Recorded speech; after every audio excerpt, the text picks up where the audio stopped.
All right, it is Monday, August 4th, 2025. We'll call our city council meeting to order and start off with the Pledge of Allegiance. I pledge allegiance to the flag of the United States of America and to the republic for which it stands, one nation, under God, indivisible, with liberty and justice for all.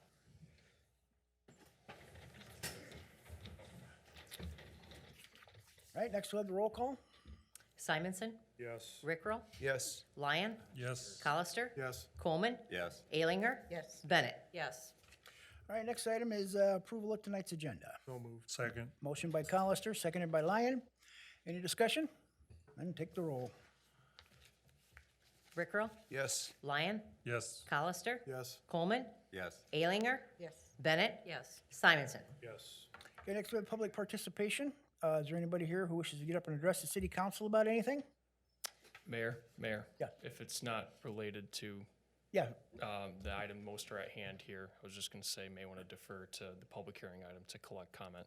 yeah. Well, we're going to have that, for what you guys are here for, we're going to have that later in the agenda. This is for different comments. If not, we'll move on. We have the building inspector's report for second quarter 2025.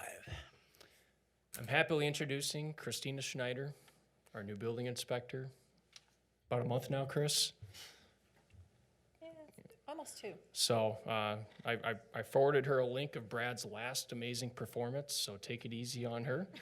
But I told her it's low pressure, but this is her opportunity to shine and tell you what her objectives are and what some of the key highlights have been for the building inspection department and code enforcement.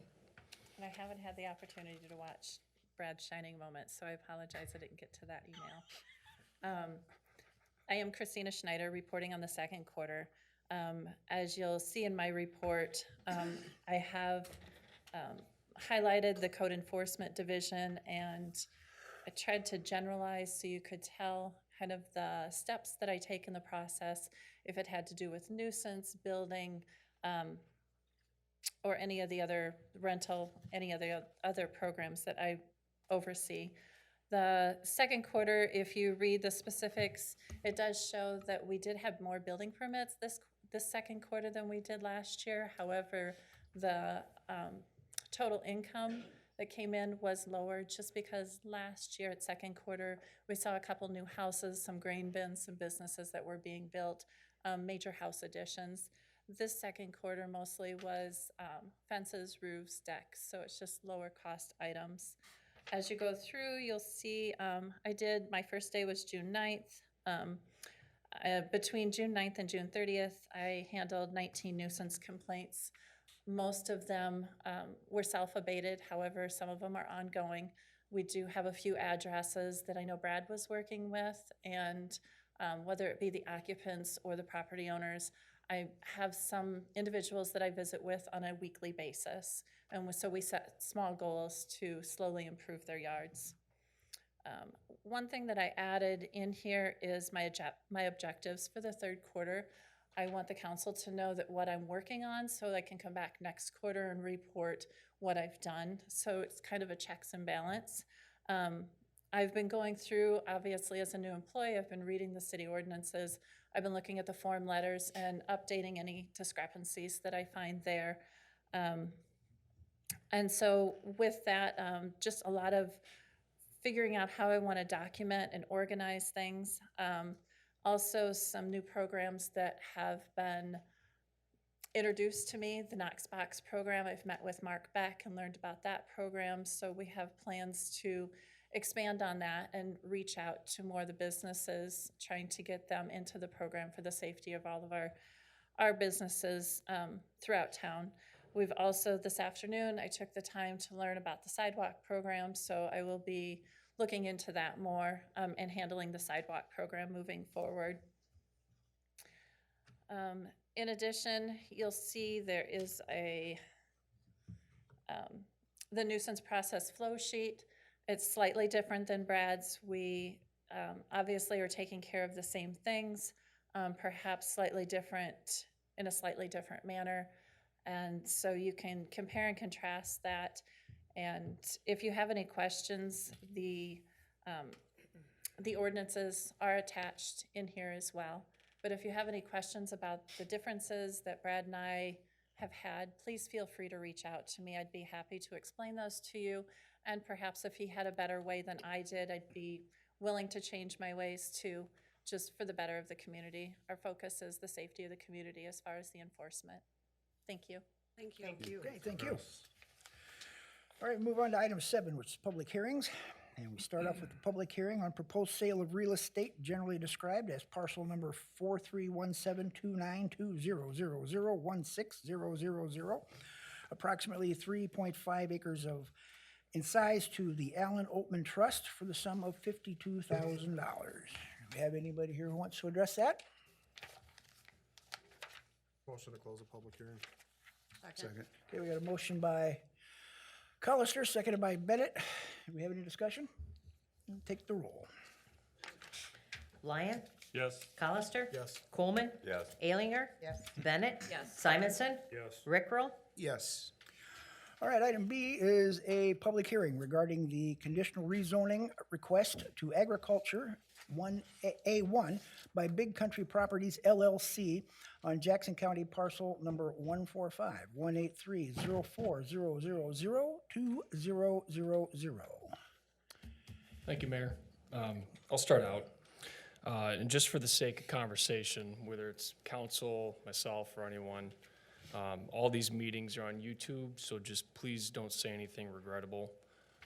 This is a professional environment, and if you're going to be speaking one at a time to the podium, name, give your address, so it can be recorded into our meeting minutes, so we maintain some order in the conversation. So I'll turn it over to Joe Van Vuren here in just a minute, but I just want to update you regarding the written petition, which is significant, but the county parcel that's to the east of the subject of this conversation, half the contract of that trust signed the document. It's our attorney opinion that half the acreage should count, which pushes that 21.8% to about 17%.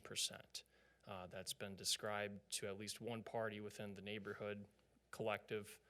It's been described to Steinis's party. So to keep this simple, if this is moving forward tonight, it can do so by a 4-3 vote, unless something else changes with this written petition, which has been the subject of a lot of conversation over the weekend, including today. So I just wanted to explain a little bit in that writing that number had been reduced based on some contract revelations regarding that trust specifically. I think I wrote the background that's fairly impartial. I've been through one of these experiences before as a petitioner, so I want to at least give the opportunity to Joe to come and introduce himself on behalf of the applicant. So hand it over to you, Joe. I'm gonna make one comment. Josh referenced trust related to the Wilms property. It really isn't trust related. It's just they bought it on contract and I'm reading between the lines, it looks like Wilms' parents sold it to their Wilms boys as tenants in common, which is the key language. They don't own it as joint tenants with rights of survivorship. One son with his wife owns half, an undivided 1/2 interest. The other son owns one undivided 1/2 interest. The wife of the one undivided 1/2 interest signed the petition. The other side of the tenants in common didn't sign the petition, so if you look at their parcel being approximately 4 acres plus or minus, in my opinion, we must pull half of that out as a reasonable way of recognizing that the 50% owner did not sign the petition, objecting. So his interest in that property should not be thrown into the mix as part of the calculation that's been protesting or put together as part of the petition to protest, if that makes sense. Okay. If you have any more questions on that, you can let me know. Joe and I have talked about that, and I think we're on the same page with that conclusion. Joe?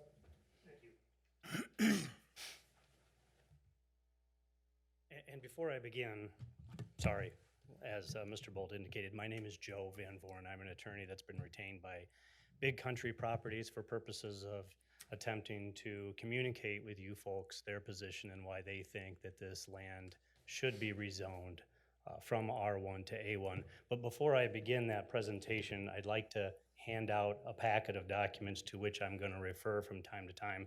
It only makes sense that you have those documents in front of you so you can understand the points I'm trying to make. So if that's acceptable, I'll approach and I'll hand a copy to each of you. Is that okay? Yes. Thank you.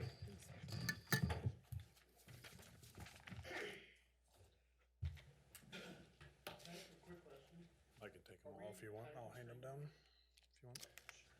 I believe that the mayor manages the meeting, and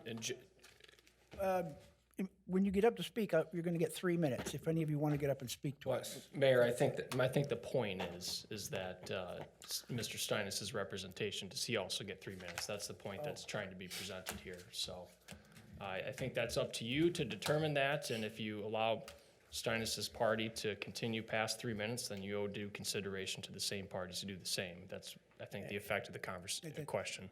And I'll be transparent. My intention is to go beyond 3 minutes. It's not my intention to be here for, I do not know. I know it's going to take longer than 3 minutes. I doubt seriously it'll take longer than 15 or 10. Well, we'll take it all in, I guess. Okay. I'm in no hurry tonight. I got all night, so. Does everyone have a copy? I'm not sure I brought enough for the number of folks up there. If anyone is missing one, let me know. I do have a few extra. All right, but I'll assume not. Again, good evening. Thank you on my behalf, on behalf of Dan Steinis, on behalf of his wife. We appreciate the opportunity to present. Thank you for giving us this opportunity. Thank you for giving us the time. I want to start out by underscoring that, and I believe the city manager, even the city attorney, will agree with me that a city has an obligation to ensure that all of the land within its jurisdiction is zoned in such a fashion that there's some viable economic use for the property. Under the current designation of R1, this particular parcel has no economically viable use today. Maybe that'll change in 10 years, 15 years, 20 years. But as of right now, this property can't be used really for anything. I'll explain. It's now zoned R1. R1 allows only for single-family homes, duplexes, cemeteries, and golf courses. There may be a few other incidental uses, but for all intents and purposes, that's the only thing you can use R1 property for. Take a look at the handouts I've given you, the very first page. You're going to see a colored map. Just so that we're all on the same page, the property that is currently designated R1 that we're asking to be redesignated to A1, that's the parcel that ends in 2000, and I've written R1 in the middle of it. I think you can all see it. If you see the part of that parcel that is pink, that's a floodplain. So under the current R1 designation, no one's going to build a single-family home in the pink area. That's the floodplain. No one's going to put a duplex in the pink area where it's a floodplain, a cemetery, or really anything else, other than potentially a golf course, but we know that's failed. So given that there is very little part of this parcel that's under the current R1 designation that can even be built upon, and knowing that its use as a golf course has already been tried and failed, we know that currently there just isn't enough demand for single-family houses to put on the remaining parcel that's not in pink. It sat vacant for roughly 5 years, and it was marketed for about 5 years. No developer in that time came along with any desire to buy this property for purposes of putting in single-family homes, because right now there's not that demand in Maquoketa. There is still lots in the subdivision that haven't been built on. So until that changes, if this isn't redesignated, there's really nothing that it can be used for. And if it has no viable economic use in its current state today, then we implore the city council to consider the A1 designation, because that does give it a viable economic use. In our opinion on agriculture, it is the least disruptive and most logical use of this property today as it currently stands. We're not asking for a designation change that would allow for apartment complexes. We're not asking for a designation change that would allow for a mobile home community or anything like that. We're simply asking that this parcel revert back to its original usage, which was agriculture. Historically, this land was always farmed until It was rezoned R1 by the city for the specific purpose of trying the golf course. It had to be rezoned for R1 in order that these persons could try the golf course. They tried it, it failed. No one has expressed any desire to try to reopen the golf course in this area. So it seems to us that asking that the land be rezoned A1 is the least noxious use of this property for any of the neighbors. Certainly less obnoxious than an apartment building, less obnoxious than a mobile home community, less obnoxious even than a commercial redesignation, which would allow for trucking operations and things like that. We're only asking that it revert back to its original usage. It seems to us like perhaps some of the petition protesters want to see that this land basically isn't used for anything for the foreseeable future. They know it's not going to be used as a golf course. That failed. They don't want to see animals. They don't want to see people. They don't want to see any construction. Mayor, Hey, don't interrupt people. But respectfully, it's not realistic to want this property not to be utilized for any reasonable purpose. And I don't think it's in the city's best interest that the property remains zoned in such a fashion that it has no viable economic use today. It should be noted that all of the property that surrounds the parcel that we're asking be redesignated to A1, it's all agriculture. East, north, and west, even south is all agriculture. And take a look at, again, page 1 of the handout. The property to the north, that's designated Big Country Properties with a parcel number ending in 2000. Again, that's what we want redesignated. But take a look at the parcel immediately south of that. That's also owned by my client, Big Country Properties, and it ends in a designation number of 2600. That's A1. So the city has already zoned property immediately adjacent to this subdivision as A1. And you'll notice that there are 4 lots within that parcel that's already been designated A1. It's consistent that the parcel to the north, which also abuts lots and homes, also be designated A1. It seems inconsistent to me that the city would zone the property to the south adjacent to the subdivision A1 and have no interest in rezoning the property to the north, also A1. If I understand correctly, the Planning and Zoning Commission, who considered this, they already voted in favor of rezoning this parcel A1. So you have their approval.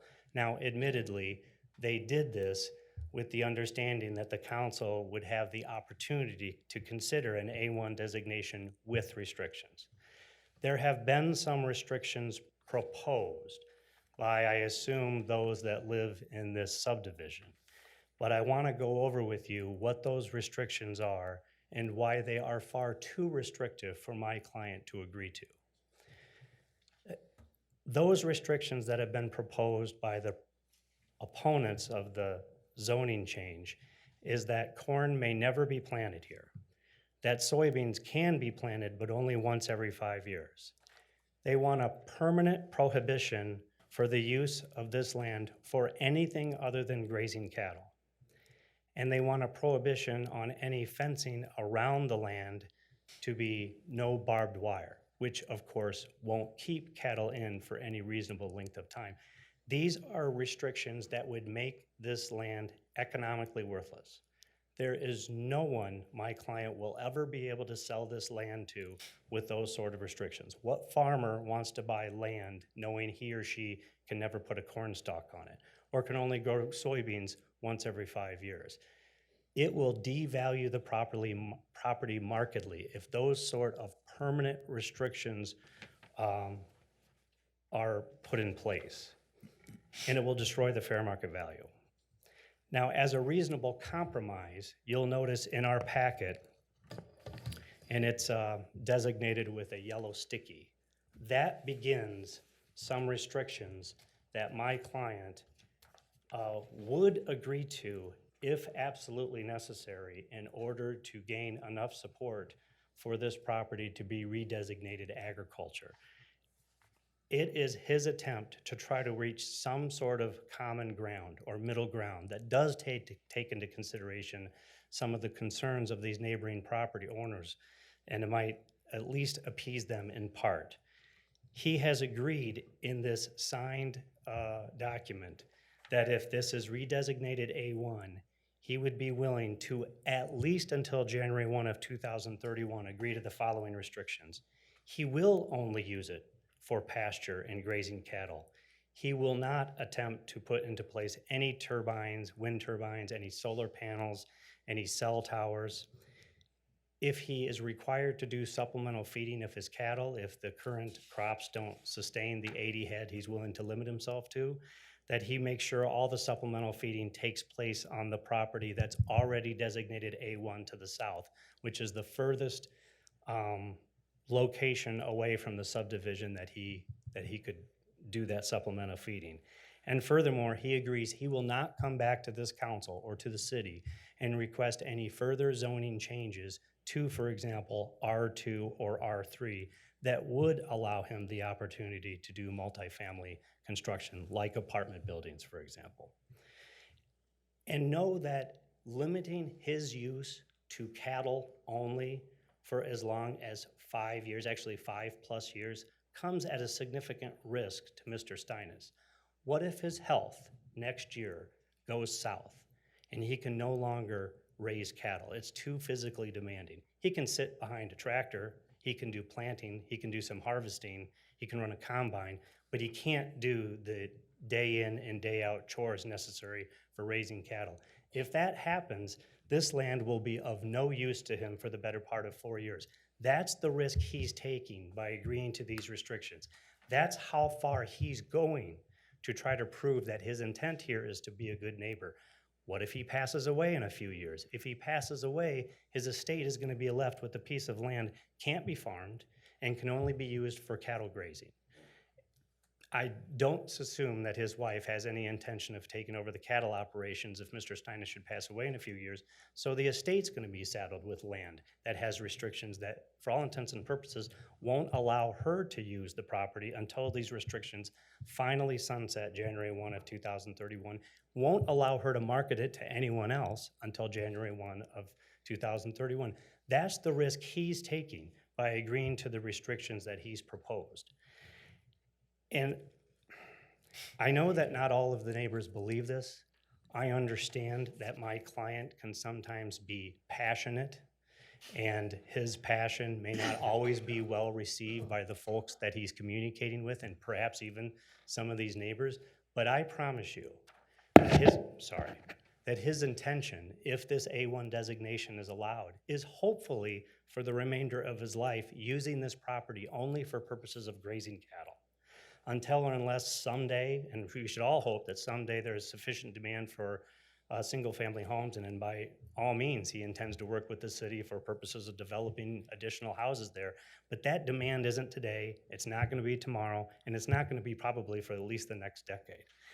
But he intends to be a good neighbor to those in the community, including those in this subdivision. And although not everyone may agree, I suggest that his actions to date demonstrate that. Under Iowa law, and Mr. Herman, I presume, will back me on this, Mr. Steinis, once he put up his partition fence, had the right then, and has the right today, to require that all of those neighbors pay for 50% of that fence. They have to, under Iowa law, pay for half the cost of the construction of the fence and half the cost of maintaining that fence for years and years to come during the life of the fence. One of the first conversations I had with Mr. Steinis when he retained me to assist him in this is, if these folks are going to fight you so hard just for the purpose of raising cattle, you should at least saddle them with the expense of this partition fence. And he said, no, I don't want to do that. I live in the community. I intend to retire in or around this community, and I'm not trying to make enemies of all the people that are in it, so I'm not going to do that. Although he appreciated that that was his right before ever talking to me. He said, I know that's my right, and that's not something I have an interest in. Furthermore, when he put in his fence and he's going down his property line, he runs into landscaping that some of these folks had placed onto his side of the property line. He ran into even electrical boxes that had been placed on his side of the property line. And instead of doing the most economically cheapest way of putting in the fence, which is a straight line right through the landscaping, or a straight line that would put that electrical box on his side of the fence, making access very difficult for those who rely on that electrical box, he fenced around it. He fenced around all of this at his expense. And I think those actions demonstrate his intent not only to be a good neighbor up until this point, but to be a good neighbor going forward, assuming he has the ability to just farm a piece of land that's surrounded by nothing other than farm ground. All right, I'm So, going to stop you there. You've been up for about 15 minutes, so if you just wrap it up. thank you. I was literally going to say, in conclusion, the land has no viable economic use with the current R1 designation. We know that. Golf course failed, and no one has an interest in trying to develop housing today. The agricultural use is by far less offensive than apartment buildings, than mobile home communities, and commercial usage, I should think.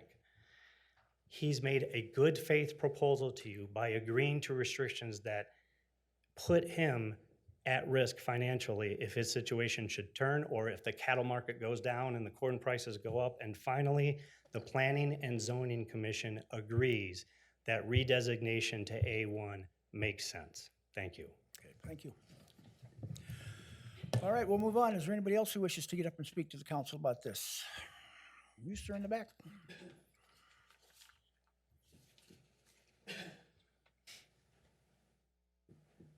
Make sure you state your name, your address. Dale Holgraver, 110 East Main Street, Spragueville, Iowa. I like to give credit to you guys where credit's due for saying the Pledge of Allegiance. And I think too also, I pray that you go in favor of Dan turning it back to agriculture. So that's all I need to say. Mister, how do you spell your last name? HULDGRAFER. Thank you. Okay, do we have anybody else want to get up and address us?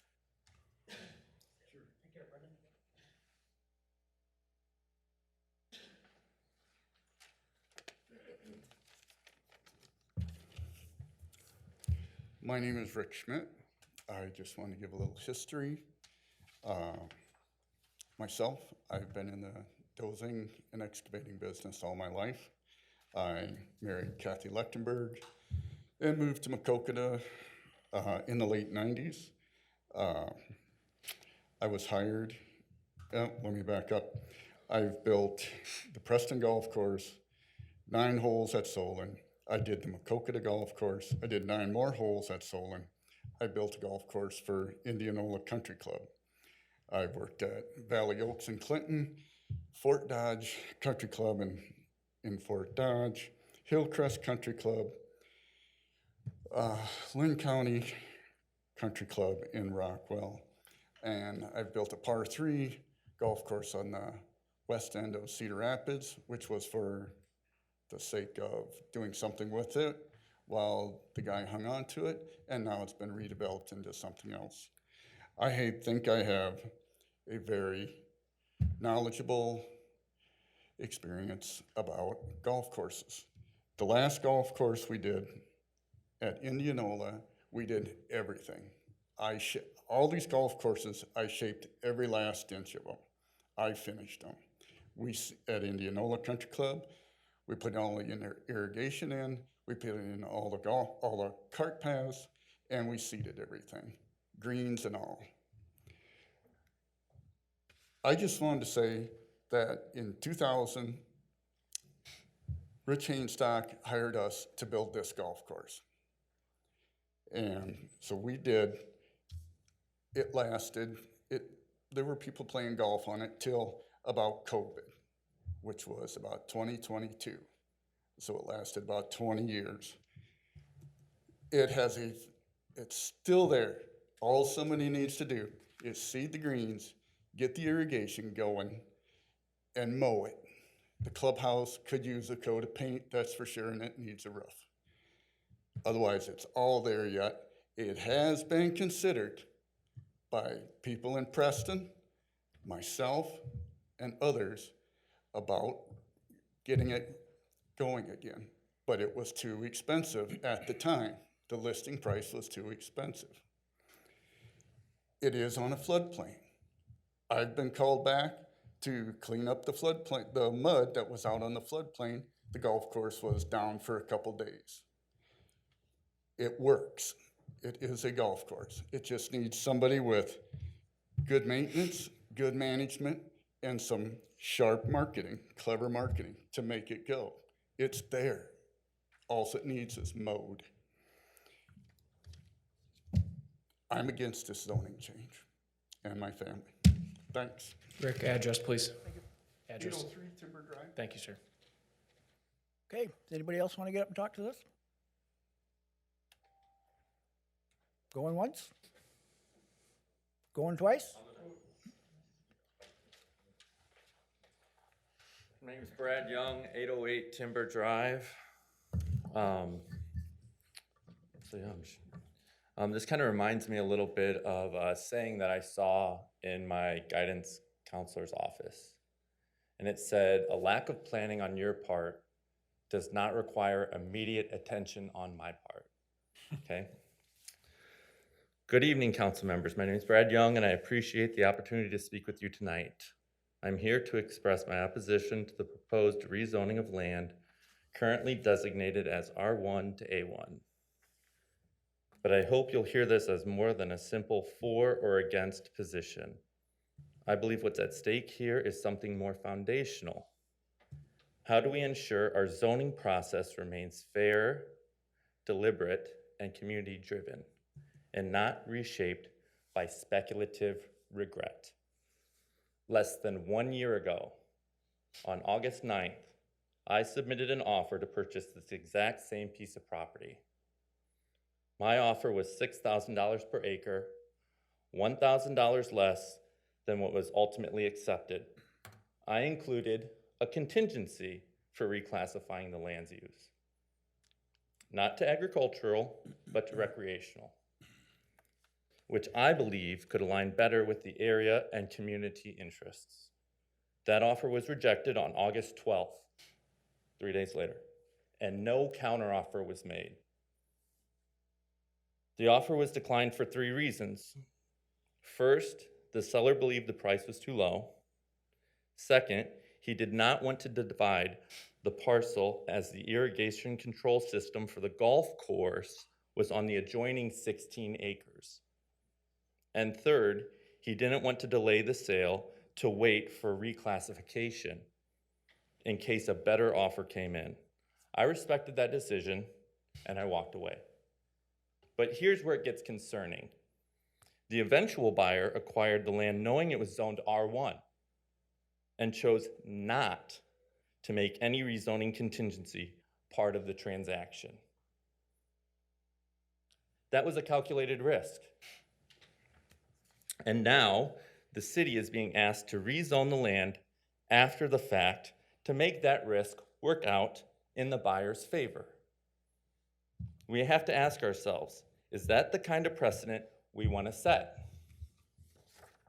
If we begin retrofitting zoning decisions to suit individual outcomes, especially when those outcomes are speculative, we risk unraveling the integrity of the entire land use planning process. Zoning is not just a technical label. It is a promise made to communities about how land will be developed, protected, and used. What remains unclear at this point is how the proposed agricultural use would benefit the surrounding neighborhood or serve the broader interests of the community. How does rezoning to agriculture align with community needs and expectations?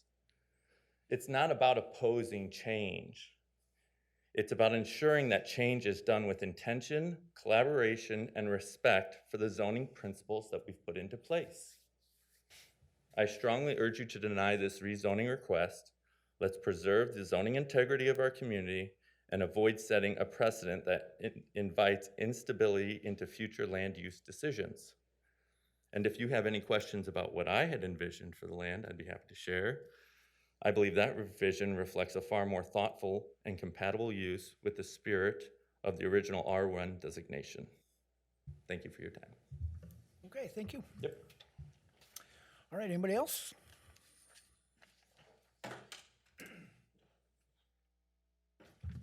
Jared Shipley, 901 Timber Drive.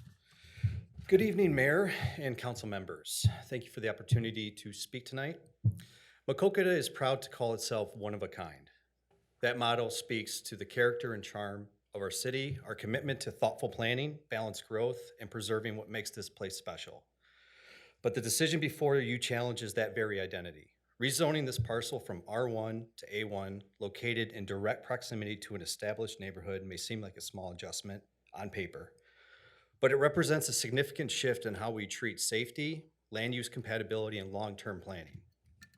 Safety is my number one concern. That's what this is about. Not personal preference, safety. The kind of zoning laws we're designed to protect. There are more than 30 children who live or frequently visit our neighborhood.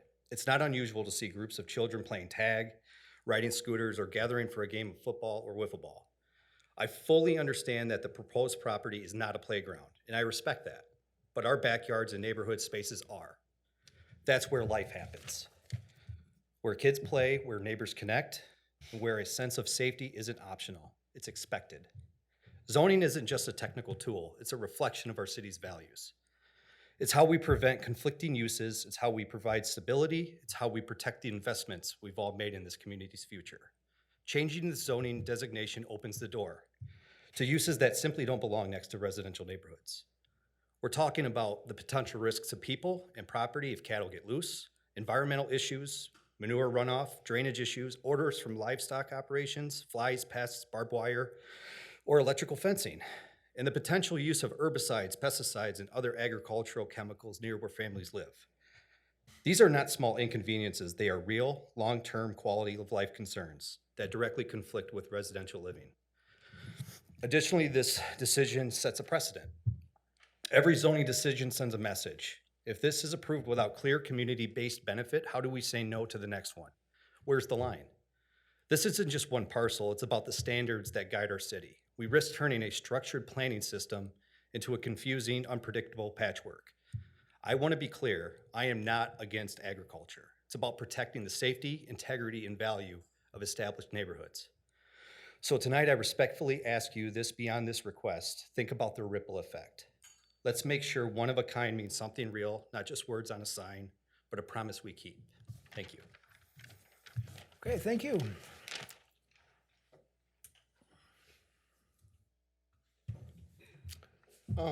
Thank you, City Council. My name is Jim Tynes, and I'm here tonight representing my wife, Christy, and my 3 sons who all live at 1602 Timber Court, Maquoketa.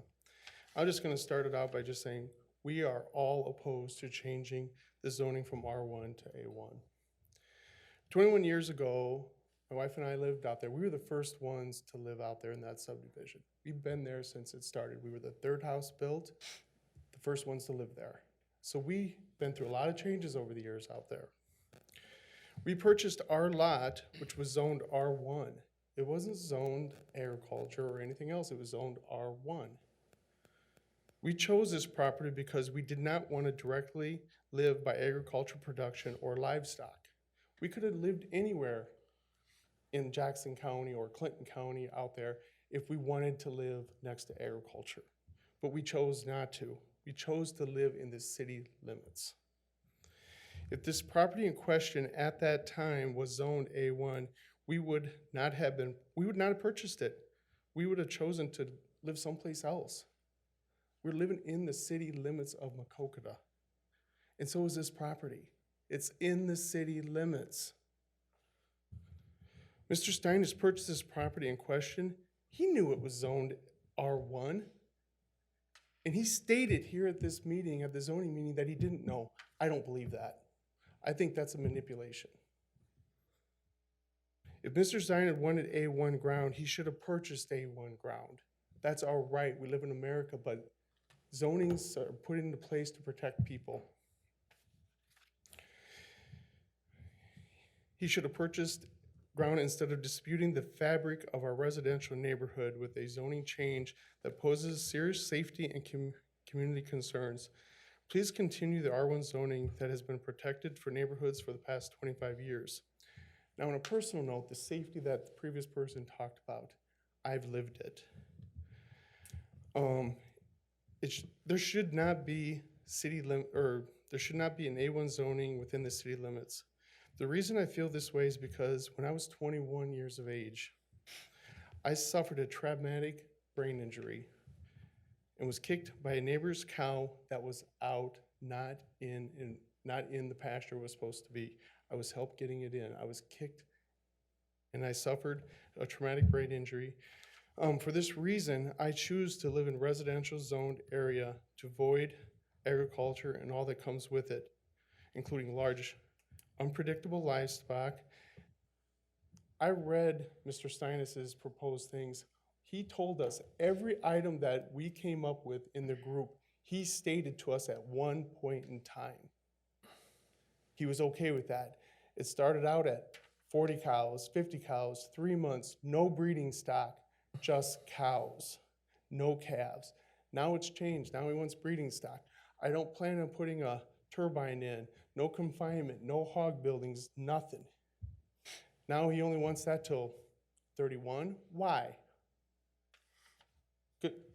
You need to ask yourself why. He's not been transparent to our community, but now he feels that he's doing us a favor. He wants to be a good neighbor, but he won't sign the covenances that he stated that he wanted us, that he stated to us, he promised to us in meetings that we've had.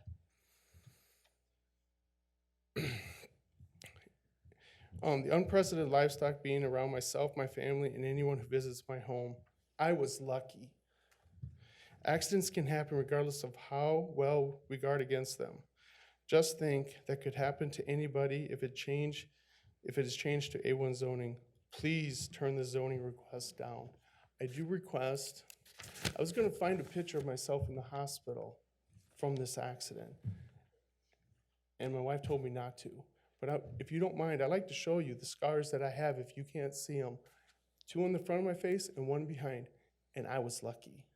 And that was done by beef. You mind? Well, that's up to them, but I was gonna ask for address if you're, 1602 Timber Court. thank you. I don't mind. If you make it quick. I will. Just go walk by. Here, got one here, and I got one back here.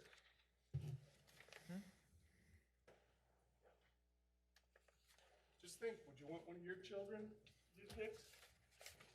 You're visiting? Okay, thank you. Is there anyone else who wishes to address us? Anybody on Zoom? Okay.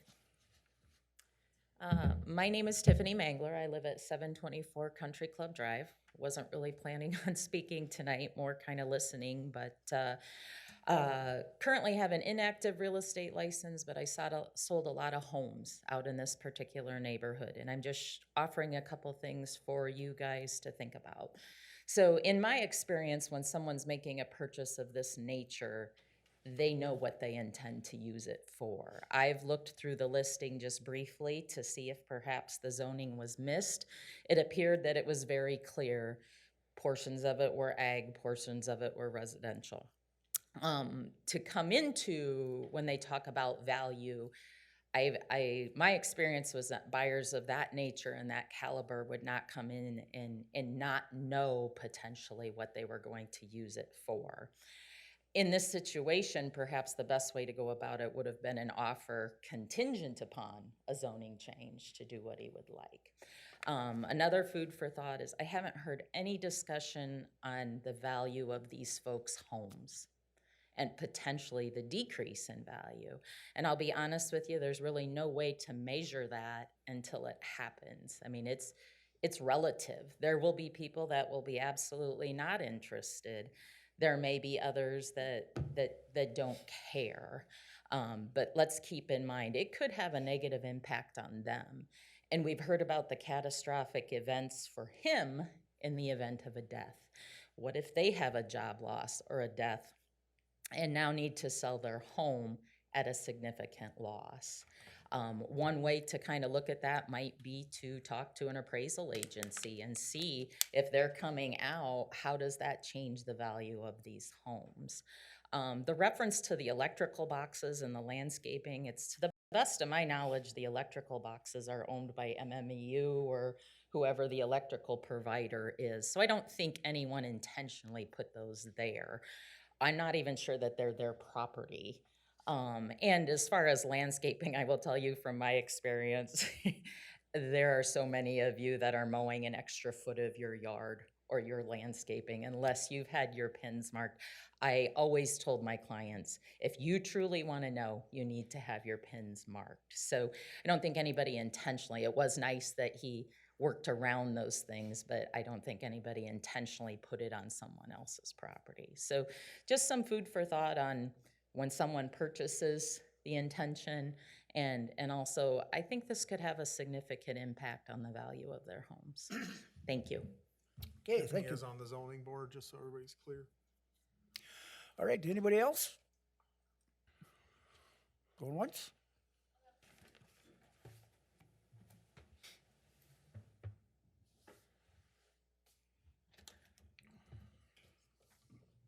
Good evening, Council. My name is Marie Young. My husband is Dr. Bradley Young. We live at 808 Timber Drive. We also own 1604 Timber Court, as well as 2 other properties in the city of Maquoketa.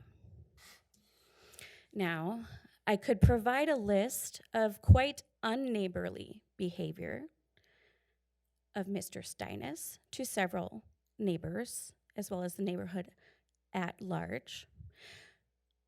However, I emailed them to you, so you should already have them in your email. And frankly, I'm not here to talk about unneighborliness. I don't want to use our precious time that way. I want to talk about why Brad and I are here tonight. As professionals, community volunteers, philanthropists, and residents, and business owners, we are advocates of progress for this community. From Cedar Rapids, which is where we came from, to Iowa City, to the Quad Cities, we chose Maquoketa because of its incredible potential. Here, we're surrounded by natural beauty, rich history, and a strong sense of community. Now, with thoughtful planning, we know that the city does and can continue to shape that potential into lasting progress, creating a place where families want to live and stay for generations. Now, I want to note, one of our neighbors just recently decided to move away shortly after the purchase. That kind of progress requires vision. It also requires leadership. That leadership that makes decisions for the long-term good of the city and its residents, not short-term fixes for one individual's gain. With vision comes change, but change without thoughtful planning and accountability is not progress. It's a risk. So I'm here tonight to urge the city to look forward and lead with vision. I'd also like to ensure that the facts are clear. There's been a claim that the Prairie Creek subdivision is split on this issue. That is false. Our petition shows that 13 of the 17 households have formally voiced their opposition to rezoning this land. That's 3/4 of residents united in opposition to this change. Now that that's cleared up, I want to talk about responsible development. Why would the city give up valuable residential tax potential, land already zoned to support long-term growth, in favor of a cow pasture that directly harms the home values of the tax-paying homeowners and jeopardize our great city's potential? Approving this rezoning without a clear vision of how it will strengthen our community at large would be a hasty change that chips away at Maquoketa's tremendous potential and undermines the integrity of our zoning laws and processes, as Brad mentioned a few moments ago. So as we look beyond this evening, and we have an opportunity, and not just an opportunity, a responsibility to make decisions for our community in a way that enhances the quality of life for all residents. So I will ask, is more farmland in the city limits what we envision for our growth as a community? Or does it undermine our progress as a community? Council members, this is your moment to lead with vision, to prioritize thoughtful, people-first growth, to show that Maquoketa's future will be built with care and not compromise. I also have a couple of photos to show you, if I may. Make it quick. Talked about taking good care of the land and the property. These photos were taken today. Okay. I will leave them with you.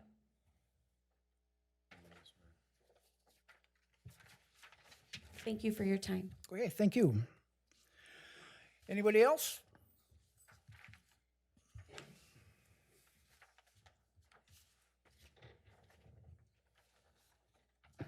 Good evening. Thank you for your time tonight. My name is Jen Kutch. I'm a Clinton County resident. I live just south of this parcel of ground at 1075 235th Avenue, Delmer.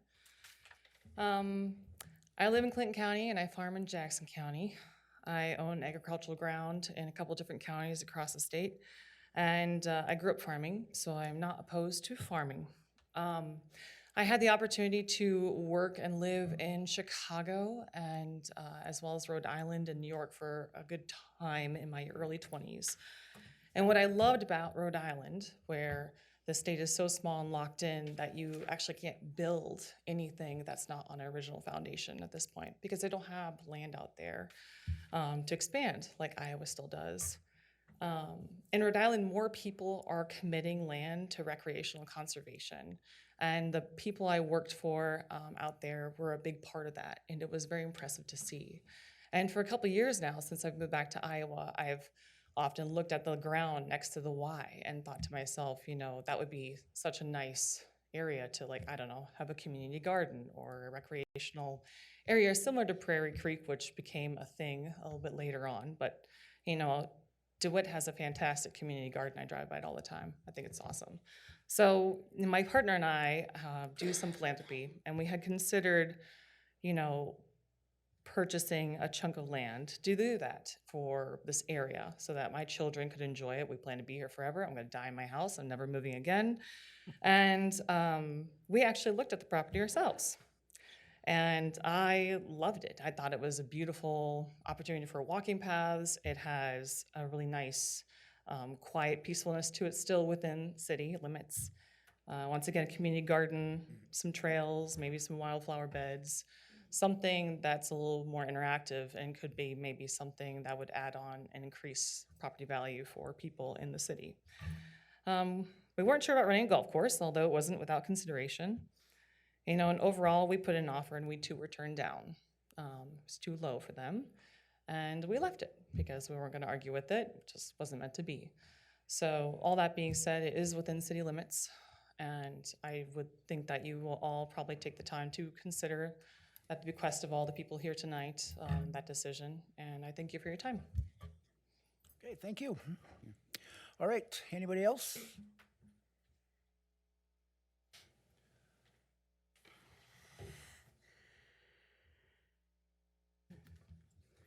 Good evening. My name is Mary Schmidt, and I live at 1603 Timber Court for 20 years now. I grew up on a dairy farm and married a farmer for 31 years now. So I do love farming and proud to be a farmer, but I do oppose the rezoning from R1 to A1. Now, I'm just bringing up into question because this has been a really strange set of circumstances. And that prompted me to do a lot of research because I've never been through anything like this before. So what is legally normal here? I quickly realized that it's really rare for cities to downzone, so there wasn't a lot of cases to really look at and compare to. But I did find some interesting information. So if you're still on the fence with your decision, here is what I found. We know rezoning is a policy decision ultimately left to elected officials, all of you. Iowa law and sound planning practice impose certain standards and considerations that guide those decisions. Public welfare and police power. Zoning change must serve a legitimate public purpose within the local government's police power, such as health, safety, general welfare. Zoning authorities cannot act for purely private interests and not just to benefit a single owner at the expense of the community. Fairly debatable standard. Iowa courts apply the fairly debatable rule to judge rezoning decisions. If reasonable minds could differ about whether the change is good policy, the decision is deemed fairly debatable and will be upheld. In other words, the question is whether the council's decision has a rational basis. Consistency with the comprehensive plan. You've heard a lot about that tonight. So obviously that is Iowa law expects rezonings to be made in accordance with the community's comprehensive plan. Avoiding illegal spot zoning. A frequent concern in rezoning small parcels is the doctrine of spot zoning. Spot zoning is an unlawful signaling out of a parcel for different zoning treatment that is incompatible with the surrounding area and serves no public good. Local criteria and factors. Beyond legal tests, local zoning codes and plans often spell out specific criteria that commissions and councils must weigh. Common factors are the suitability of the property for its current land in the new zoning category, the need or demand in the community, character of the surrounding area of existing zoning of nearby properties, impact on neighborhood properties, whether the rezoning would harm or benefit nearby landowners, potential environmental impacts, agricultural zoning considerations. If a property is being downsized to A1, it may be viewed favorably as it signals the land will be kept for agricultural or open space. On the other hand, in a city or developed subdivision, introducing A1 zone might conflict with urban land use patterns or allow activities like keeping farm animals that neighbors object to. Some city zoning codes require large minimum lots in A1 and restrict intensive farming within city limits. So that is all I have, and thank you for listening tonight, and hope that you will consider very carefully your decisions. Okay, thank you. All right, anybody else?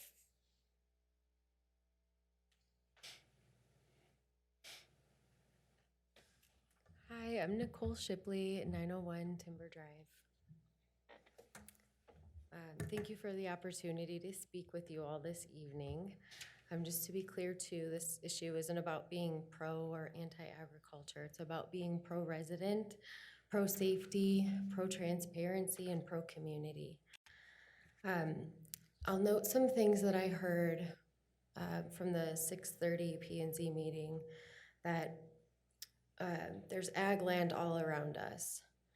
And we understand that. There is some areas that already had established agricultural ground when this neighborhood was built. We understood that moving into it. Sometimes more of something isn't always a good thing.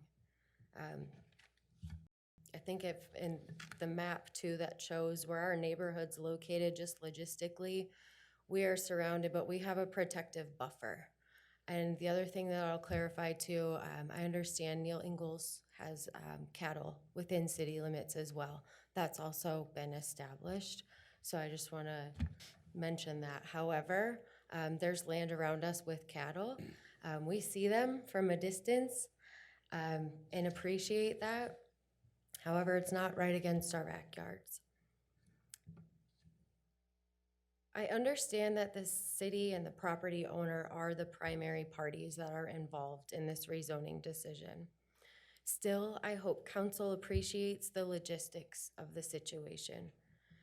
This proposed rezoning nearly surrounds our entire neighborhood, and unlike other nearby homes, ours are directly adjacent, and our backyards line this land. So we're not speaking from a distance. We live with the daily reality of what happens here.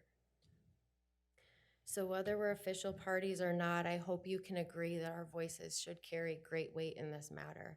And I'm really proud of that 17%, given the small size of our lots in comparison to the other landowners nearby. At the heart of this issue, we share something important, a desire to protect what we've invested in.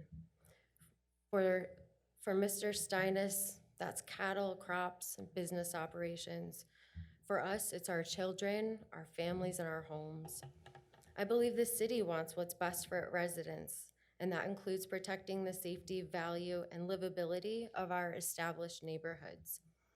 We see and appreciate the progress made, like the downtown green space, the concerts in the park. That's the kind of thoughtful development that uplifts this entire community. And that's what I respectfully ask for here tonight, thoughtful consideration. What is the long-term vision for this land? Does this change benefit more than one party? I've heard about potential negative impacts and benefits to Mr. Steinis, but I haven't heard how this change benefits us as residents. Does it promote safety and preserve character? Does the submitted agreement reflect the conditions that the city has voiced throughout this process? And what precedent does this set? This is not a decision to rush. I recognize the pressure on you as council members and city staff, and I appreciate the time that you've already dedicated. I'm also grateful that Mr. Steinis submitted a conditional zoning agreement on August 1st. It was the first time that I got to lay eyes on anything after all the prior conversations that we've had about what his use was. It demonstrates his familiarity with contingencies. It also differs from earlier discussions with us as neighbors. On June 30th, as noted by city manager and shared with during planning and zoning, the intended use was limited to cattle and pasture grasses. Crops were later added in a conversation with Mayor Messerly on July 1st. The city had also asked that conditions run with the land and that parcel revert to R1 in the event a housing demand emerged. The final agreement, or rather the submitted agreement, does not reflect those commitments. It allows broad interpretations, for instance, pesticide spraying with only retroactive notice if the owner believes there's an urgent need. There are also multiple subjective terms in there, such as reasonable and in the owner's opinion. And in 5 years, the land could become fully A1 with no restrictions. Our homes and our families will still be here 5 years and beyond. That's why we're asking you to proceed with caution and care. Our neighborhood is counting on you to make a decision that prioritizes the safety, transparency, and long-term community benefit. I also hope Mr. Steinis can understand that empathy matters. The land was purchased as it was R1, and we believe success can come through honesty and respect for all involved. Not just what's legally allowed, but what's right for the people who live here. Thank you for your time and your service to our city. I remain hopeful that we can find a solution that honors both the land, the residents, and the community that surrounds it. Okay, thank you. Is there anyone else?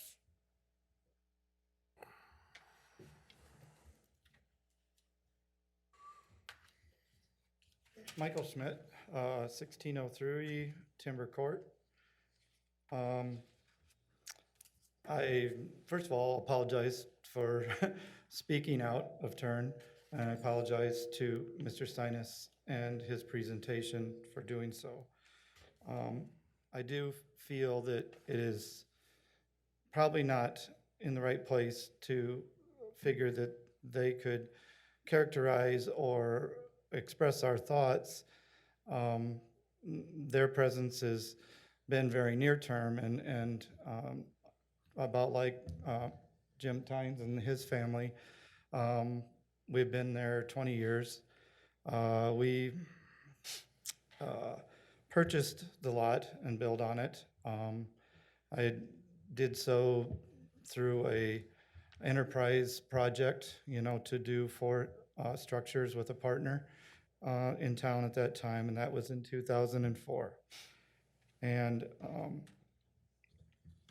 without going through any stuff that you have already discussed, my one thing for you to think about, and one reason I am opposed to A1 is Mr. Steinis did buy the property as R1. He bought it as a, in my eyes, a commercial speculative. You know, with 40 years of farming experience, I can tell you that that particular property certainly would not be an ideal fit for just pasture.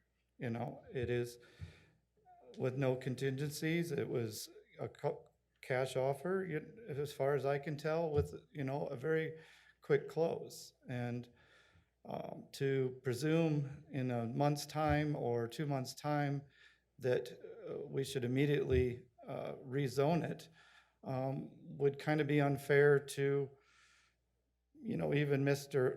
Holtz, who, you know, struggled to keep it alive as a golf course. And, you know, there was no concessions made there, and he may have never asked for any, but his true passion and hope is to open the course. You know, that's even when all of us and many have commented, why didn't you, as a community, buy it? You know, why didn't you look at it? Well, it did come back to price. I mean, it was not offered at a reasonable level, and Jim always wanted it to be a course, and he kind of held with that until he needed to, or felt it was time to sell it.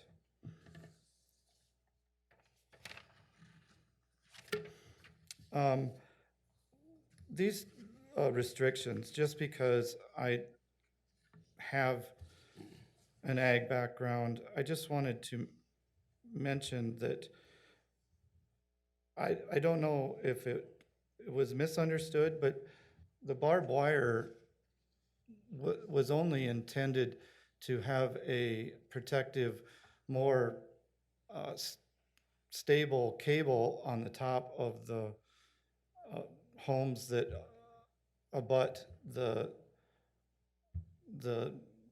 provision for the pasture area, or what he wants to rezone. It wasn't to remove all barbed wire from the project. I don't know if that was implied that way, but I just wanted to clear that up. And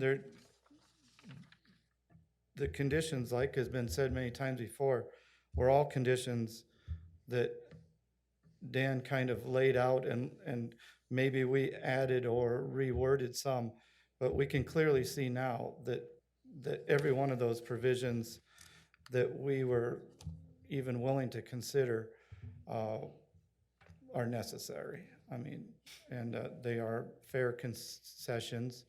If you wanted to make huge concessions to a property that hasn't been purposed for a while, you know, you'd have to look to any lots that haven't been built on yet and consider whether they should be allowed to put gardens and animals in. So I think it's something to be very careful about, and I do appreciate you thinking about it. And at this point, I'm very much against rezoning it to A1. Okay, thank you. Anybody else? Going once? Mayor, real quick, I was just speaking with our city attorney 10 minutes ago or so. I think we ought to give the opportunity to Joe. Is there any need to conference privately with your client for any purpose related to the restrictive agreement that you've presented or anything you've heard tonight? The council and mayor can recess a public hearing for 5 or 10 minutes and return, but I leave that to you. If you don't see a reason to do that, we'll just move along here and move around with the rest of our agenda. Who would enjoy the opportunity to speak to Mr. Stein? No more than 5 minutes. And Mayor, I'll leave that decision to you, but we'd effectively be recessing the meeting for 5 or 10 minutes and be returning to continue on to see if any opinion of the Steinis party has changed and through this. Okay, does that work for everybody else?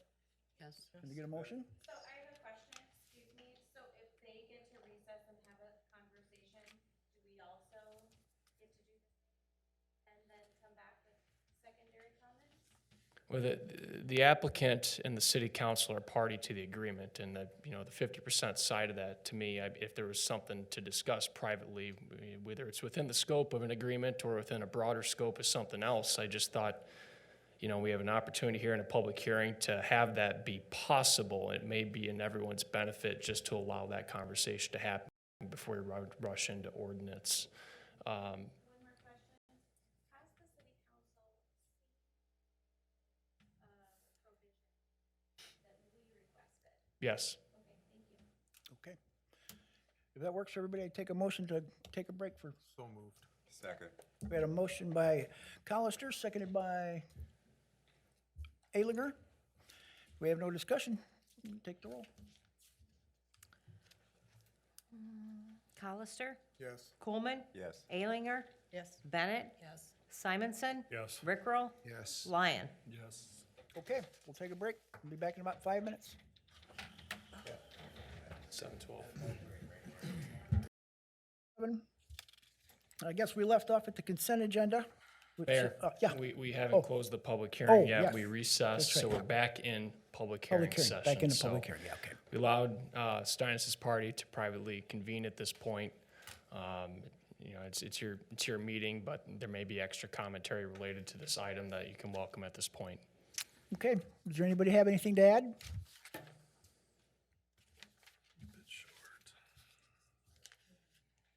If we may, Mr. Mayor, I promise I'll be very, very brief. We just wanted to address a few of the points that appear to have been made by a significant number of the residents who opposed the rezoning. One is that my client bought this land when it was already zoned R1. He readily admits that when he bought the property, indeed, it was already zoned R1. And perhaps he was presumptuous when he bought it, that there wouldn't be any significant opposition to agricultural use.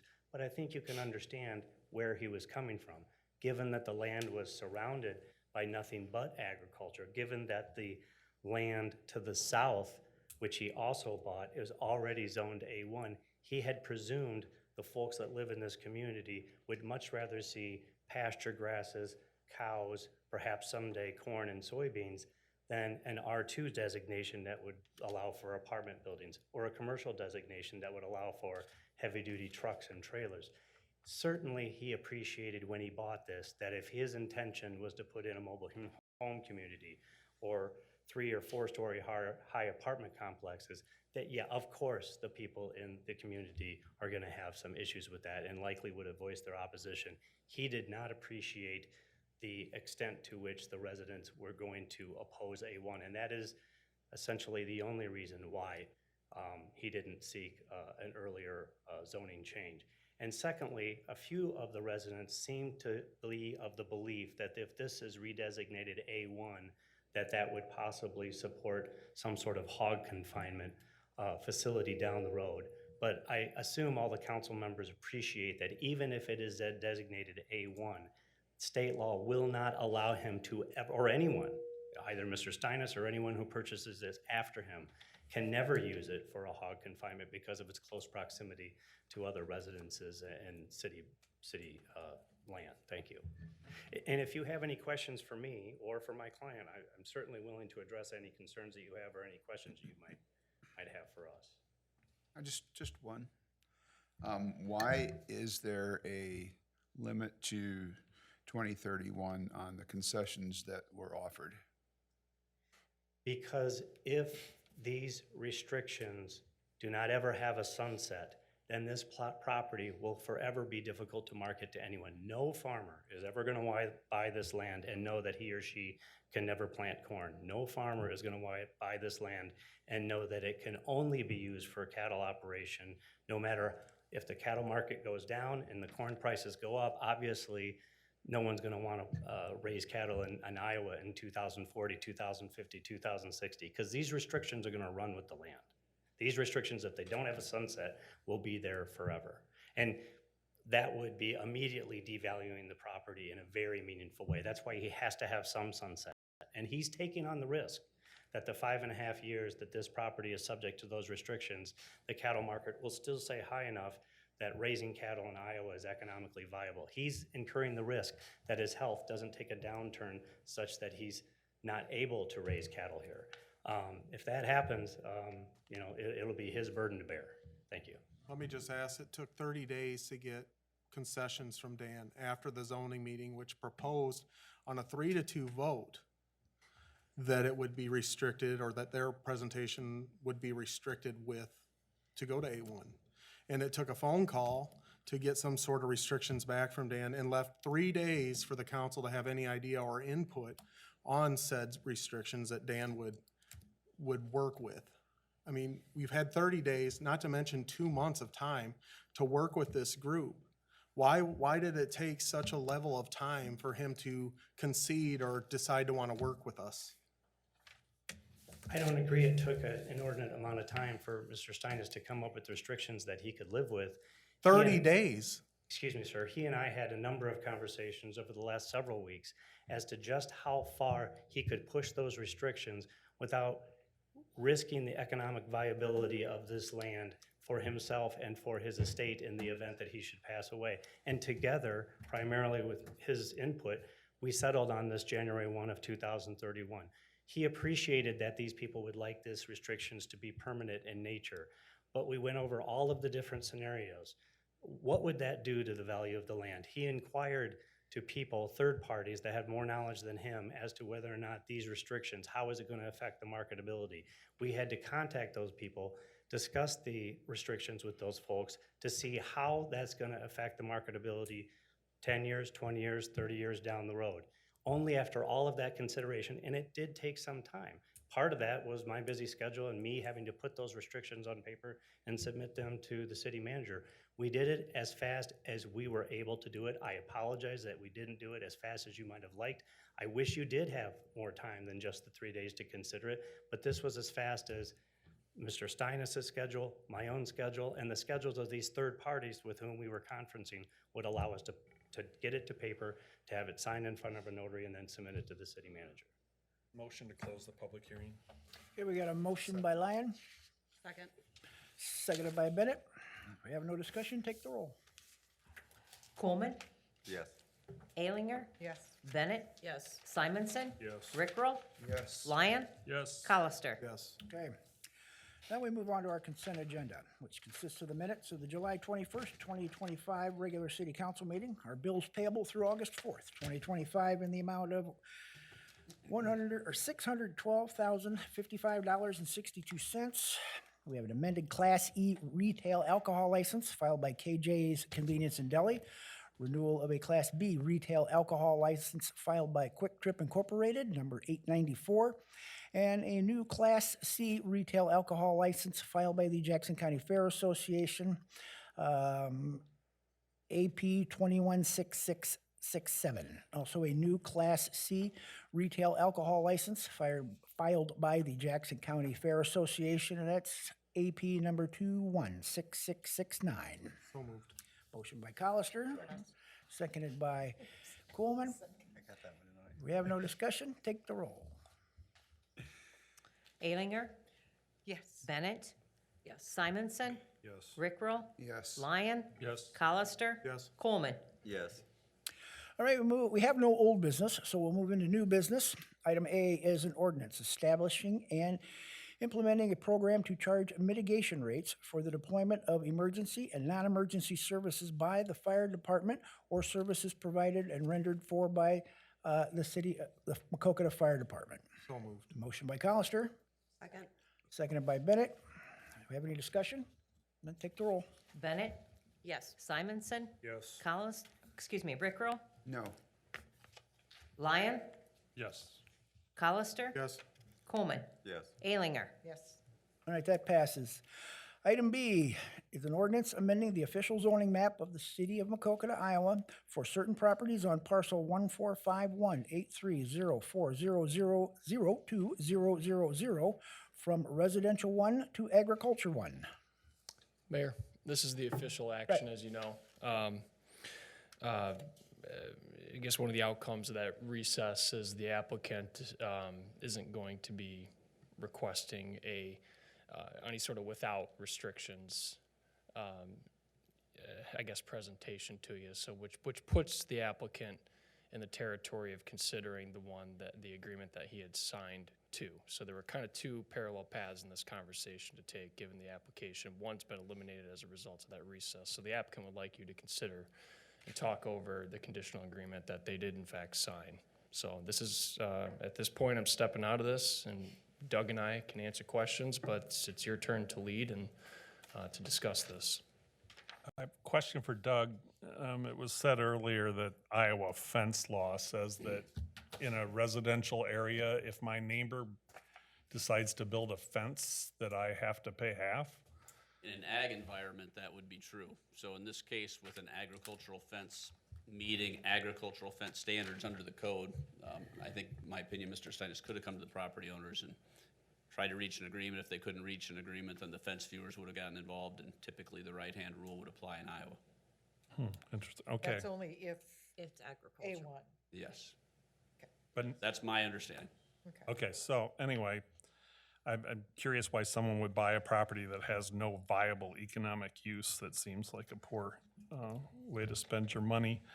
And for me, the 2031 sunset clause that's in there makes this absolutely untenable. So I intend to vote no, but I really appreciate everyone coming out tonight and hearing everyone's opinions. Okay, anybody else? I feel like the restrictions, we needed more time. I mean, it's just plain and simple. Like, I get that it takes time to create this stuff, and I respect what the attorney had to say, but there was 30 days in there. There didn't seem to be any effort prior to that.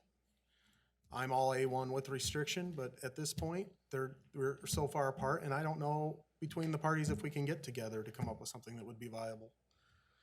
It's just a shame, really. Okay. Do we have a motion? I'll make a motion to deny the request. Second. Okay, we have a motion by Simonson, seconded by Lyon. Turn down the request. Any more discussion? Mayor, 1 second. Yes.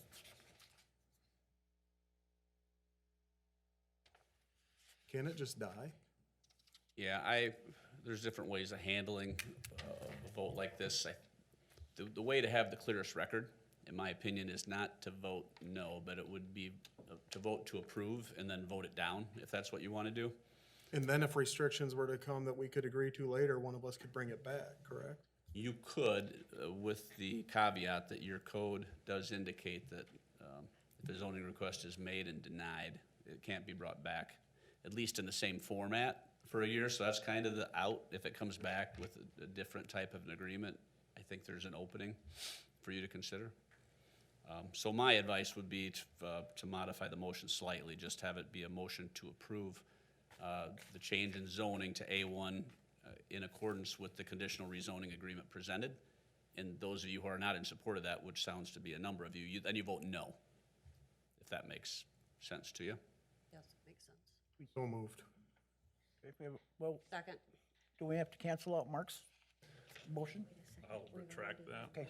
If he's comfortable with that. One second. So there's a motion by who? We had a motion Initially by Originally by Lyons. Simonson. Simonson and then Lyon.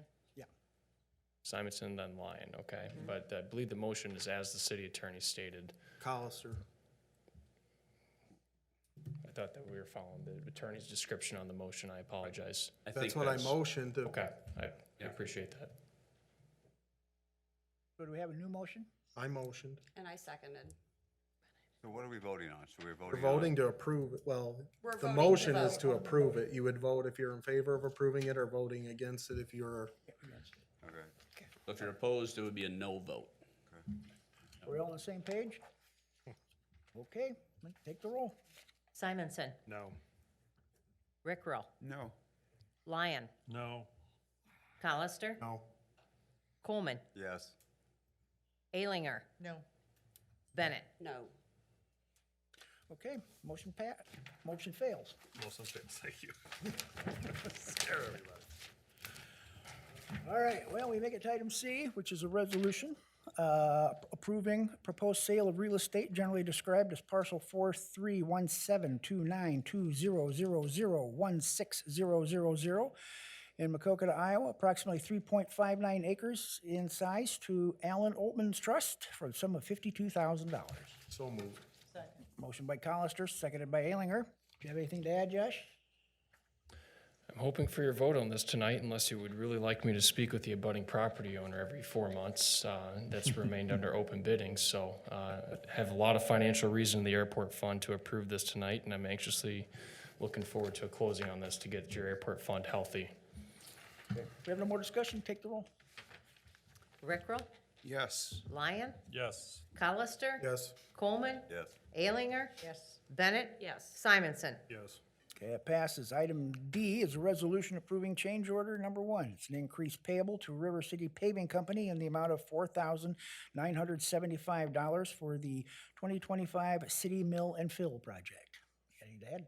Thank you, Mayor. And I'll turn it over to John for questions if you have them. But the short story of this is River City Paving didn't follow 100% of the directions, and they hit an extra block with the miller, and then, oh gosh, what happens now? And John entered a conversation with that ultimately resulted in this is at your cost, no profit market whatsoever. So I generally support this. You get a whole block of new asphalt for $4,900. So So moved. Second. Okay, we got a motion by Colister, seconded by Lion. Lyon. Any discussion? I'm gonna take the roll. Lyon, Yes. Colister, Yes. Coleman, Yes. Alinger, Yes. Bennett, Yes. Simonson, Yes. Rickrell. Yes. We are clear to them, though, in the future, this will not be approved, right? Yes, it was They on need to the, follow, okay. it A to was B. on the original bid. I ended up removing it. Nope, that's fine. Okay. All right, we move on to item E, which is a resolution approving change order number 1. It's an increase of $10,252 to Stickley Electric for the city EECBG light project. Thank you, Mayor. And this one was passed through the state CDBG for approval before it eventually came to you, and this is going back a couple months. But the lion's share of this roughly $100,000 project for facilities, throughout the facilities, doing the lighting upgrade, about 70% of that whole thing was tied up in those YMCA pool lights because of the humid environment and some of the aquatic environment that those hold up to. So long story short, the bid document had 34 in it, and to replace as is, it was 38, and that was validated. So this ran through the state for approval, and they concurred with it. And I'm seeking your approval tonight to close this out and get this paid for. So moved. Okay, we have a Motion by Bennett, Second. seconded by Alinger. Any discussion? Take the roll.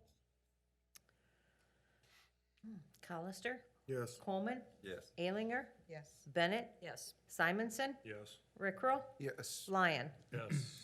All right, that one passes. We move on to item F, which is a resolution approving non-federal reimbursement agreement with the Department of Transportation Federal Aviation Administration in the amount of $21,293.28 to conduct runway extension flight checks. Thank you, Mayor. And this is part of our runway reconstruction project on the north end. This is the final step with the FAA. Right now, the airport's operational. You could drive by at night.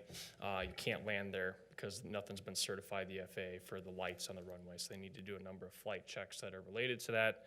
That's what this contract is for, and the activities spent, just like the rest of the grant, are 90% reimbursable. So moved. Okay, we got a motion by Lyon, seconded by Rickrell. Any discussion? Go ahead and take the roll. Coleman, Yes. Alinger, Yes. Bennett, Yes. Simonson, Yes. Rickrell, Yes. Lyon, Yes. Hollister. Yes. All right, that passes. Item G is a resolution approving preliminary draft grant application and design for the State of Iowa Department of Natural Resources Resource Enhancement and Protection Program in the amount of $100,000. Thank you, Mayor. And so, as we look forward to the future and what projects we can continue to progress the community, obviously those opportunities are a little bit less and less, but we constantly search, and REAP is one of those ones that's reliable and from the state DNR. And our vision with this is to pull out the equipment that's kind of known next to the Citadel on the west side of it. We've had complaints in the past about its quality, its safety. And obviously, we've had a lot of parks investment this year, looking for funding assistance for various things related to that. And this project here has got a lot of visual wow factor. And our grant writers don't think that this totally fits what we're after. So there's some tweaks coming, like expanding that oak tree and making a multi-tiered level slide that's log-based, or maybe putting in an eagle's nest in there with a couple bald eagles, and some educational signs to really promote what our area's conservation is all about. So just know that this image is a bit in flux, but we're hoping to apply towards something to increase our offerings at Horseshoe Pond with this. Now, that being said, I was cautioned, don't be prepared to show anything that you can't somehow fund at a later time. So I do want you to understand that this is a pretty sizable investment that does need some grants behind it to actually realize. So I want to temper some expectations and some time expectations in the public with this, but we'll continue to seek out help even if we're unsuccessful in this REAP application, such as the Land and Water Fund that the DNR utilizes as well. They do some projects that way. So with this motion tonight, if you have any finance questions or suggestions, seeking a resolution of support for our intent in this application to file for REAP funding to improve what we have to offer at Horseshoe Pond, to improve education, and to improve historical recognition with this essentially this equipment set. Now, it says here that it's going to be in the middle of the circular drive. That would be the planned location of it. So will we be fencing it in No. some way? So we're going to just let children run out, be playing in the middle of a traffic area? It seems unsafe. Yeah, I mean, This is the turnaround in front of the Citadel?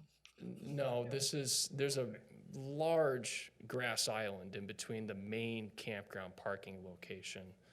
I guess I would say that's really quite large in my opinion. I mean, even a set like this would fit pretty Okay, well so it's into not it. the loop in front of the Citadel. No. It's a different loop. Yeah. It's behind the Between the restrooms. camping. Yeah, Let's take a field trip. Oh, okay. Yeah. And Fine. Behind behind the the restrooms, there's a huge grass area, and that's where they're talking. So it'd be, Okay, any roadways are around that. move to approve. Okay, we got a motion by Lyon, seconded by Bennett. Any discussion? Take the roll. Alinger? Wait a minute, I had one question.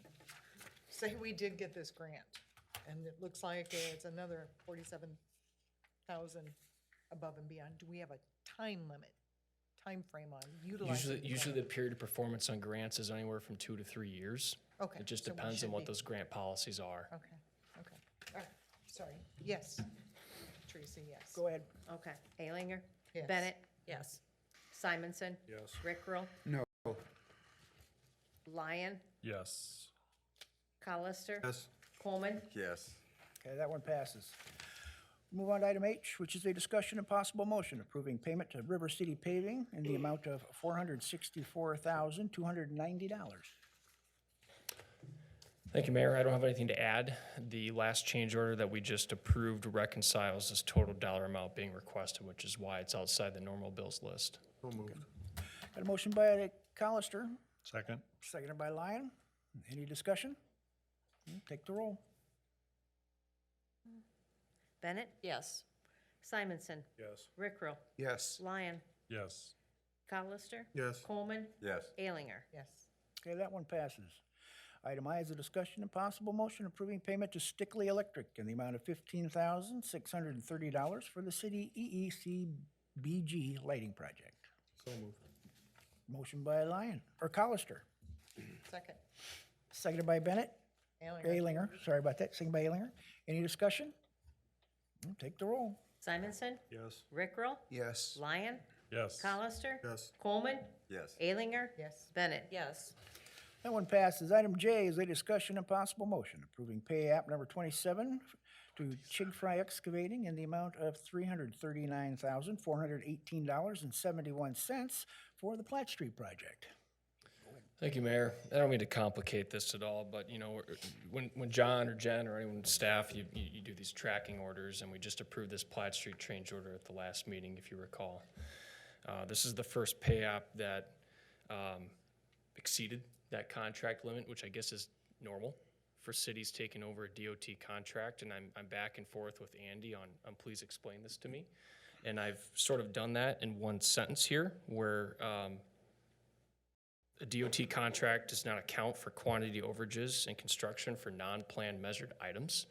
Well, how does a financial auditor from the outside reconcile that into their financial examination of the city?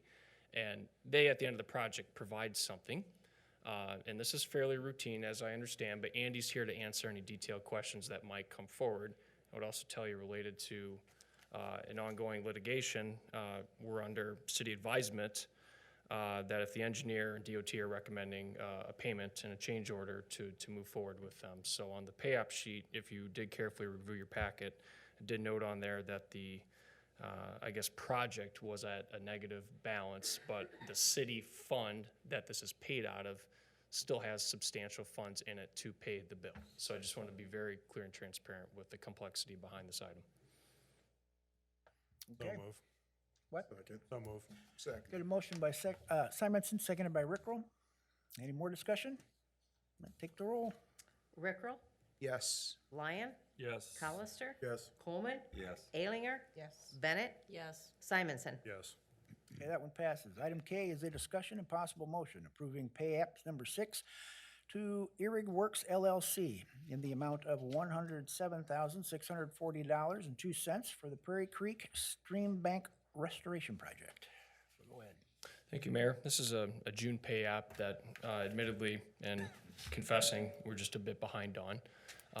Next council meeting, we'll see a final change order for this stream bank project, followed by a change or a payment following that change order. So overall, we're close to the end of all these change order and final payments. It feels good to be closing them out and checking them off. So nothing suspicious behind this. Okay. So move. Okay, motion by Lyon, seconded by Alinger. Any discussion? Go ahead and take the roll. Lyon? Yes. Colister? Yes. Coleman? Yes. Alinger? Yes. Bennett? Yes. Simonson? Yes. Rickrell? Yes. Okay, that one passes. We make it to reports and commissions. Anything from any of the council members? I just want to point out that Horseshoe Pond last week was stocked with 200 pounds of catfish, 100 bluegill, 100 hybrid bluegill, and 10 pounds of minnows. So there's plenty of fish in there to catch. So we'll be stocking it again, I guess, in about a month and a half with a little bit more. Okay. Anything from any of the council members? If not, I'll accept a motion to adjourn. So moved. Second. Motion by, Josh, have anything? you got anything you want to end with? Thanks for asking, but no, I'm good. He's had enough. All right. I'll take a motion to adjourn. So moved. Okay, we got a motion by Coolman, seconded by Bennett. All in favor, say aye. Aye. Aye. Any opposed? We're adjourned.